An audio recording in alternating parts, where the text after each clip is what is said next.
Assalamu alaikum class 6. Today we are going to discuss our lecture 16 of chapter 1. Your chapter 1 is cellular organization of plants and animals and your diary is learn question number 11 full. ठीक है, previous जो lecture 15 था उसमें हमने half पढ़ा था और साथ में बुक एक्सरसाइज का एक पेज कर लिया था. आज जो है वो हमने सेकंड पेज बेटा बुक एक्सरसाइज का करना है और साथ में हमारा जो क्वेश्चन 11 होगा ना वो फुल लर्निंग में चला जाएगा. ठीक है, अब आप जो फर्स्ट पार्ट या फर्स्ट पेज कर लिया था उसके नेक्स्ट पेज पे अगर देखते हो ना तो इस तरह से आपको ये पढ़ा हुआ मिलेगा जो कि आपने फिल करना है. ये इस तरह से स्टेटमेंट्स हैं और उनके सामने आपकी जो है वो सारी फिल इन द ब्लैंक्स हैं और आपने राइट ऑप्शन जो होगा वो लिखना होगा. ये रेड में मैंने आपके सामने फिल कर दिया हुआ है तो ये आप यहाँ से नोट कर लेना. चलो इसको अब पढ़ते हैं. फर्स्ट जो है which cell part is being described.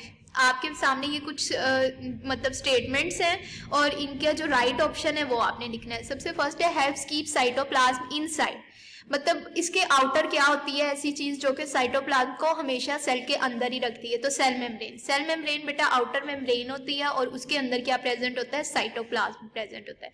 B option है कंट्रोल्स ऑल सेल एक्टिविटीज. तो दैट इज न्यूक्लियस. न्यूक्लियस का आपको पता है ये क्या है, हमारा हेड है, सेल का हेड है. ठीक है, तो सेल का हेड न्यूक्लियस है इसलिए ये सारी एक्टिविटीज क्या करता है, कंट्रोल करता है. सी पे है liquid field space for storage. तो स्टोरेज के लिए क्या थे आपके वैक्यूल्स है. ठीक है, उसके बाद है green parts which trap energy. तो क्लोरोप्लास्ट है. Clear jelly like material cytoplasm. ठीक है, क्लियर जेली लाइक मटीरियल में आपने क्या लिख देना है, साइटोप्लाज्म लिख देना है.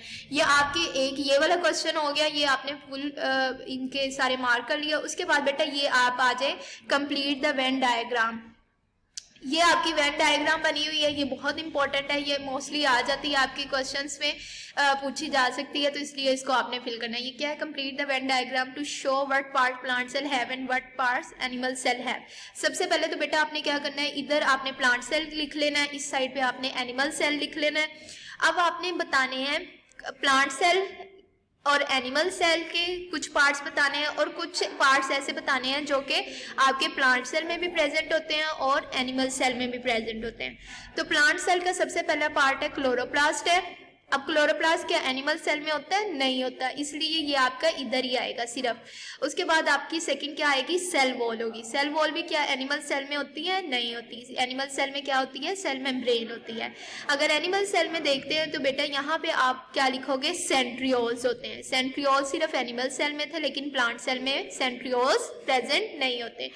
और इसके अलावा स्मॉल वैक्यूल्स है. वैक्यूल्स भी जो है वो आपके एनिमल सेल में प्रेजेंट है बट प्लांट सेल के अंदर लार्ज वैक्यूल प्रेजेंट होता है. ठीक है, अब इन दोनों के ये जो सेंटर में बना हुआ ना, ये देखो ये ऐसे आपको शेप भी नजर आ रही है कि मर्ज हुआ है. दोनों ये जो आपके ओवल शेप्स बनी है इनके सेंटर में ये एक शेप मर्ज हुई है. इसका मतलब है कि आपने यहाँ पे वो पार्ट लिखने हैं जो कि दोनों आपके एनिमल सेल और प्लांट सेल दोनों में प्रेजेंट है.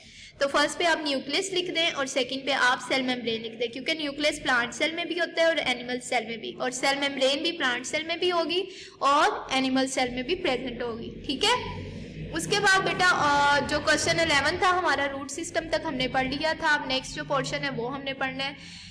तो मैं आपको यहाँ से पढ़ा देती हूँ. Human organ system, digestive system और रेस्पिरेटरी सिस्टम आपके हैं. तो डाइजेस्टिव सिस्टम की डाइजेशन से रिलेटेड होंगे. तो this organ system consist of mouth, food pipe, stomach, intestine and liver.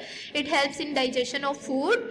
क्योंकि ये आपकी फूड को हजम करने में सारा जो सिस्टम वर्क करता है उसको कहते हैं डाइजेस्टिव सिस्टम. सेकंड जो आपका रेस्पिरेटरी सिस्टम है, तो सांस लेने का जो हमारा सिस्टम है वो आपका रेस्पिरेटरी होता है. तो respiratory system consist of nose, wind pipe and lungs. We breathe through this organ system. तो ये आज आपका क्वेश्चन फुल हो गया. यही आपकी लर्निंग है और यही आपने लर्न करके अपनी लूज शीट के ऊपर इनको लिखना है, अच्छे तरीके से लिखना है. ठीक है बेटा, आपकी डायरी अगेन मैं आपको बता देती हूँ. Learn question 11 full.